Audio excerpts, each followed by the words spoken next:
नमस्कार मंडळी, मी प्रिया फ्रीज किचनमध्ये तुमचं स्वागत आहे। मी आलेले आहे माझ्या माहेरी, माझ्या गावी आलेले आहे आणि बघा सकाळची तर पहाट झालेली आहे आणि सकाळचे 7 वाजलेले आहेत। सूर्य बघा कसा दिसतोय आणि ऊन पण छान पडलेलं आहे। बघा इथे माझी फुलं आहेत, मी खूप वर्षापूर्वी लावली होती। त्याचे बी पडून पडून कंटिन्यू झाडं येतच राहतात। ती एकदा लावली की ही झाडं वर्षानुवर्ष आहे अशी येतात। आणि ही राखी फुल आहे पिवळ्या कलरचे। बघा आबोलीची झाडं पण सेम तसंच आहे। एकदा तुम्ही झाडं लावली, हे आबोलीचं फुल 10 वर्षापूर्वी लावले होते, ते मी हटवलं पण नाहीये किंवा माझ्या मम्मीने तोडलं पण नाहीये ते झाड। या पडून वर्षानुवर्ष झाडं तीच येत असतात। ते बघा हे सुद्धा 10 वर्षापूर्वी इथं झाड लावलं होतं। इथं बरेचसे गौरीच्या कलरचे फुलं होते। इथं फक्त एकच कलर शिल्लक राहिलेला आहे आता आणि ते नेहमीच बिया पडून नव्यानं उगवत असतं। तिथंच जागा एकच ठेवलेली आहे। ही बघा जास्वंदाचं झाड, हे जवळजवळ 15 वर्षापूर्वी जास्वंदाचं झाड लावलं होतं, आजही तसंच दिसतंय। हा आहे आमच्या गायींचा गोठा आहे। आता गायी खूपच कमी आहेत, पूर्वी 20-25 भर होत्या, आता खूपच कमी केलेले मम्मीनं, होत नाही म्हणून 2च ठेवलेले आहेत। इथे बघा आबोलीची फुलं आहेत, त्याच ठिकाणी आहेत अजून पण। लास्ट टाइम मी सुट्टीला आले तेव्हा माझ्या मुलीला मी इथे लाजळाचं झाड दाखवलं होतं आणि अजून पण ती त्यांच्या लक्षात राहिलेलं आहे लाजळाचं झाड आणि ती झाडासोबत खेळत आहेत। बघा पानाला हात लावला की पानं त्याची मिटून जातात। मुलांना काय वेगळंच वाटतं नवल त्यामध्ये। बघा पुन्हा पुन्हा ते झाडाला हात लावतात आणि मस्त त्यांना असं पानं सगळे चिमटले जातात। त्यामुळे असं लाजळाचं झाड पण घराजवळ लावलेलं आहे। माझ्या घरापाशी म्हणजे मी पूर्वीपासून आणि मम्मीनं आम्ही दोघींनी इतकी छान झाडं लावलेली, प्रत्येक झाड आम्ही आमच्या घरापाशी लावलेलं आहे, म्हणजे परसबागेमध्ये इथे। बघा लाजळ झाड किती आहे आणि हे झाड मोठं झालं नाही, कट करून आम्ही ठेवलेलं आहे, जेणेकरून याची उंची पण वाढायला नको आणि थोडंसं जास्त मोठं व्हायला नको म्हणून आम्ही अधूनमधून कट करत असतो इथे। आमच्यात सगळ्यांना माहिती झालेलं आहे की मी भलेही पुण्यावरून डायरेक्ट गावी गेले की सगळं साहित्य एका खोलीमध्ये टाकते, चहा पिते आणि डायरेक्ट बाहेर निघते। ते म्हणजे माझ्या परसबागेमध्ये मला पहिल्यांदा मला पटकन अशी माझी झाडं माझी बघायची असतात, जी मी लावलेली होती लहानपणी ते, आणि आता किती मोठी झालेली आहेत मी ते निरीक्षण करून पाहत असते। हे पण 15 वर्षापूर्वीचं रामफळ झाड आहे, खूप त्याला रामफळ लागलेले आहेत आणि थोडीफार म्हणजे माकडांनी खराब केलेले आहेत। माकडे कच्चेच खाऊन जातात, पण थोडीशी शिल्लक राहिलेली आहेत। खूप दाट घनदाट केलेलं आहे आणि हे हत्तीकसाच्या कडेला मी झाड लावलेलं आहे बांधावर, जास्त करून तिकडे पण जायला नको, इकडे पण मधोमध असं झाड लावलेलं आहे। इकडे 2 सऱ्या सोडलेल्या आहेत बघा, असं तऱ्हेने तर रामफळ झाड आहे। किती मोठा बुंदा झालाय बघा। आम्ही हे बऱ्याचदा हे 3 ते 4 वेळा कट पण केले, तरी सुद्धा हे रामफळ झाड असंच छान असं मोठं झालेलं आहे। आता डेरेदार बनलेलं आहे आणि रामफळ पण खूप मोठी लागतात इथे। गेल्या वर्षी मी ते काटकी लावलेली इथं स्वास्तिकच्या फुलांची, ती बघा एवढी झालेली आहे आता।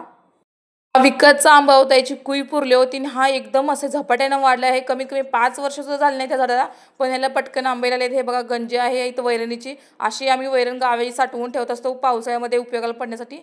हे पूर्ण हत्तीकसामध्ये मी झाडं ठिकठिकाणी लावली होती, मी आणि माझ्या भावाने। आम्ही विकतच्या आंब्याच्या कुया आहेत ना, अशा पुरल्या होत्या इथे, ते झाड तयार झालेलं आहे बघा इथे 5 वर्षामध्येच। इथं मोगऱ्याचा वेल दाखवलेला आहे, मध्येच गुलाबाला पूर्ण फुलं आता निघून गेले, त्याचा बहार संपलेला आहे। आता हे पावसाळा यायच्या आधी थोडंसं कट करून त्याला ठेवायचं आहे, जेणेकरून फुलं चांगली येतील। हे बघा जांभळ झाड पक्ष्यांनी खाऊन जांभळे पडलेले आहेत तिथे। आणि हे बघा मी लिंबू म्हणून हे झाड लावलं होतं, पण मला माहीत नव्हतं की हे संत्र्याचं झाड निघेल आणि याचा संत्री पण बऱ्याचदा लागलेले आहेत। आता उन्हाळा असल्यामुळे दिसत नाही व्यवस्थित, पण हे बघा आता असा ओढा आहे इथे, ओढ्याची वाट आहे, खूप घनदाट असं बाजूला वेगळ्या टाईप्स गवत आलेले आहे इथे। आणि हे बघा आमचा ओढा आहे, ही ओढ्याची नाव आहे। याला 2 बॅरेल असतात डिझेलचे, ते वापरलेले आहेत। खालच्या दोरी ओढायची म्हणजे आपल्याकडे जी नाव आहे ती येते आणि वरची दोरी ओढताना आपण पुढचा तो असं या टाईपचा आहे। मी तुम्हाला परत कधीतरी ही दाखवेन आता याचं। हे बघा हे पानकणीस किती गच्च भरलेलं आहे, रस्त्यावर आलेलं आहे पानकणीस, बऱ्याचदा पाणी असल्यामुळे इथे। आणि हे बघा येलताराची फुलं बघा किती छान अशी फुललेली आहेत। तुम्हाला माहिती आहे का येलताराचा वापर आपण कुठे कुठे केला जातो, कमेंट करून नक्की सांगा। आता माझं महत्त्वाचं ठिकाण म्हणजे आमची विहीर।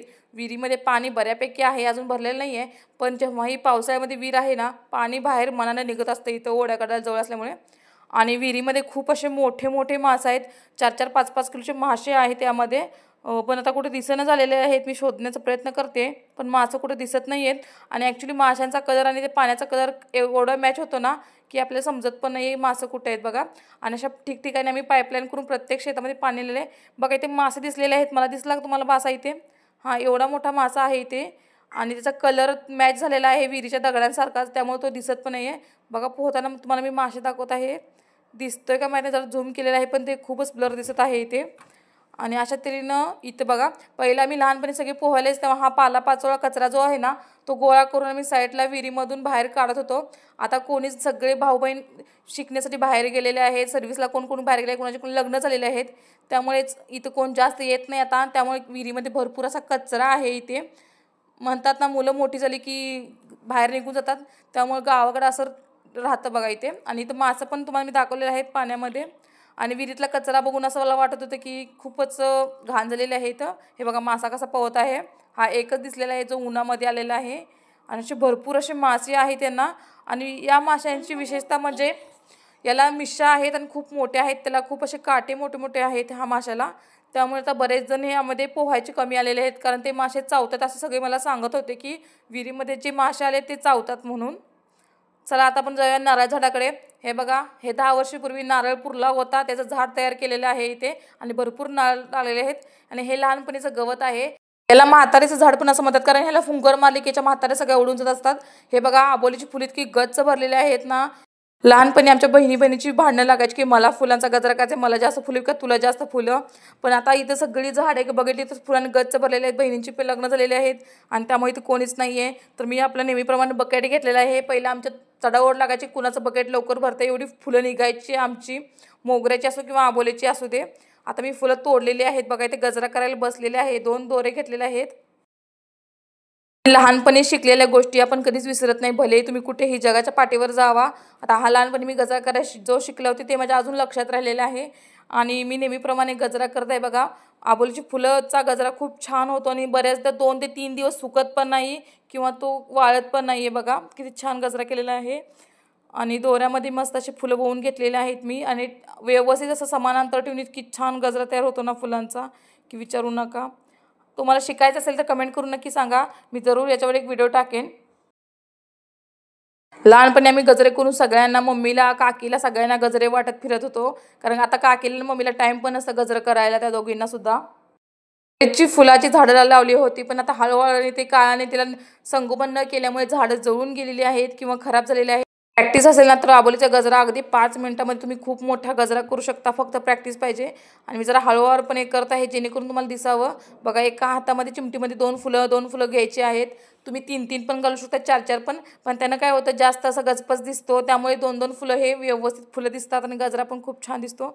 अशा तऱ्हेने माझा गजरा करायचा चालू आहे बघा इथे. आणि आपला गजरा तयार झालेला आहे. मी छोटाच केलेला आहे, आज माझ्याजवळ वेळ पण नव्हता आणि मुलं पण खूप दमवत होती मला. बघा किती छान असा आबोलीचा गजरा केलेला आहे. कमेंट करून नक्की सांगा मंडळी, तुम्हाला कसा वाटला. मस्त असा छोटाच केलेला आहे, जास्त फुलं आणली नव्हती, पण गजरा खूप छान केलेला आहे इथे. दुपारचं जेवण करून जरा बाहेर बघावं म्हणून आलेले आहे बघा. इथं वातावरण कसं दिसते, सगळीकडे हिरवेगार दिसते, सगळीकडे ऊस आणि हत्ती गवताशिवाय दुसरं काही दिसत नाही. एका दुसरं कुठं तर गव्हाचं रान दिसतं, इथं गव्हाची शेती केलेली आहे. आणि बघा असं वातावरण दिसते इकडे. आणि आमची कुत्री जी आहे ती 2 खेळत आहेत, कारण शेताकडची वस्ती आहे गावाकडची, त्यामुळे कुत्री तर पाहिजेच. असे 2 प्रत्येक वर्षी 2-2, 3-3 कुत्री पाळत असतो. ते पण प्रमाण खूप आहे. चोर काय करतात, कुत्र्यांना काहीतरी खायला घालून मारून टाकतात आणि त्यामुळे आम्हाला वर्षानुवर्ष सारखी 2-2, 3-3 कुत्री पाळावीच लागतात बघा. इथं पक्ष्यांचे माघारी जायचं टाईम झालेला आहे, संध्याकाळचे 5 वाजलेले आहेत. तिथे पक्षी तलावावरून माघारी जात आहेत बघा. हे बदक टाईपच काय ते वेगळेच पक्षी आहेत आणि आपल्याकडे हे पहिले नव्हते, आता हे 2-3 वर्षामध्ये दिसायला लागलेले आहेत पक्षी हे. आणि मी म्हणाले पहिले बगळे वेगळे होते. काळ्या रंगाचे पान पक्षी आहेत तिथे. त्याचं नाव मला माहिती नाही नेमकं काय आहे, पण मी त्याला बगळेच म्हणते, काळ्या कलरचे. आणि असं थव्यानु थवे, भरपूर असे थवे, मोठे मोठे थवे चाललेले आहेत. जवळजवळ 1000पेक्षा जास्त पक्षी माघारी रिटर्न जातात ह्या टायमिंगला. कुत्र्यांची आम्ही जोड पाळलेली आहे, जेणेकरून दोन्ही जाऊ नये म्हणून. एक कुत्रा आणि कुत्री दोघंजण खेळत आहेत बघा किती छान. आणि मी बोलवलेलं आहे त्याला, त्यातले तर एकच आलेलं आहे आणि ती काळ्या कलरचं कुत्रं काय आलेलं नाही. हे बिट्टू आलेलं बघा. बिट्टूला सारखे बिस्किट लागते, त्याला बिस्किटाशिवाय काहीच करमत नाही आहे. आणि बघा कसं काय करतोय हा. आज छोटा होता तेव्हा मी आली होती, त्यानं मला अजून लक्षात ठेवलेलं आहे की हे आपलंच आहे म्हणून. आणि कुत्रे मोस्टली प्राणी बघा कधीही विसरत नाहीत आपल्या मालकाला किंवा आपल्याला कोण प्रेम करणाऱ्या लोकांना. आणि बघा पक्ष्यांचे थवे भरपूर चाललेले आहेत. मी मस्त असे कट्ट्यावर बसलेले आहे. पक्षी बघा दक्षिणेकडून उत्तरेकडे चाललेले आहेत. आता त्यांची घरटी कुठे आहेत ते मला माहीत नाही, पण भरपूर असे पक्षी आहेत. आणि गावाकडचं हेच वातावरण खरंच मन रमण्यासारखं आहे. मस्त छान वाटतं ह्या टायमिंगला. बाजूची गव्हाची शेती बघून मला माझी आठवण लहानपणीची झाली की आम्ही गव्हाच्या शेतामध्ये जाऊन गाजरं उपसून काढायची, मेथीची भाजी घ्यायची आणि त्या दुसऱ्यांची गव्हाची शेती बघून कसं वाटतंय बघा आता. ही बघा चिमण्या आलेल्या आहेत. या टायमिंगला तिथं मच्छर खूप येतात ना, ते खाण्यासाठी चिमण्या इकडून तिकडून उड्या मारतात. हीच ती फॅन्ड्री पिक्चरमधली जब्याची काळी चिमणी आहे ना, त्या चिमण्या इथं उड्या मारतात बघा किती छान अशा. आणि मी माझ्या मुलांना चिमण्या दाखवत आहे. त्यांना सांगत आहे की ह्या टाईपच्या चिमण्या आहेत आणि इथं बऱ्याच ते 7 ते 8 टाईपच्या चिमण्या एकत्र बसलेल्या आहेत इथे. आणि हे बघा नेहमीप्रमाणे हे काळ्या रंगाचे बगळे आहेत ते घरी चाललेले आहेत असे. बघा किती छान असा व्ही आकार बरोबर त्याने रेषेमध्ये जातात ते. भरपूर असे किती बगळे चाललेले आहेत, पण माझा मोबाईलची क्लिअरिटी चांगली नसल्यामुळे दिसत नाहीत बघा किती. हा सगळ्यात मोठा थवा आहे आणि ह्याने इतका छान शेप मेंटेन केलेला आहे की विचारू नका. प्रॉपर असं ट्रेनिंग घेतल्यासारखं त्यांनी उडत चाललेले आहेत बघा. इथून एक आता अजून एक थवा आलेला आहे ते मी दाखवते. आणि बघा ट्रेनिंग घेतल्यासारखे कसे उडत चाललेले आहेत बघा, एका रेषेमध्ये जातात ते. थोडं इकडं काही इकडं होत नाही यांचं. बघा किती छान असा व्ही शेप तयार त्यांनी केलेला आहे बघा. अशा टाईपचे हे काळे पक्षी आहेत. याचं नाव मला प्रॉपर माहीत नाही आहे. आणि भरपूर असे पक्षी घराकडे चाललेले आहेत त्यांच्या ह्या संध्याकाळच्या टायमिंगला रिटर्न. आणि संध्याकाळचं ते वातावरण बघा किती छान जसं तिन्हीसांची वेळ आहे. वातावरण खूप छान झालेलं आहे. सगळ्यात मोठा बघण्याचा थवा आलेला आहे बघा इथे. मी तुम्हाला दाखवत आहे की इतका मोठा थवा आहे ना, की बघा माझ्या मोबाईलच्या कॅमेऱ्यामध्ये एवढे छोटे पक्षी असताना सुद्धा दिसतोय. सगळ्यात मोठा थवा आलेला आहे बघा पक्ष्यांचा. किती मोठा आहे बघा. आता विस्कटला थवा त्यांचा तो.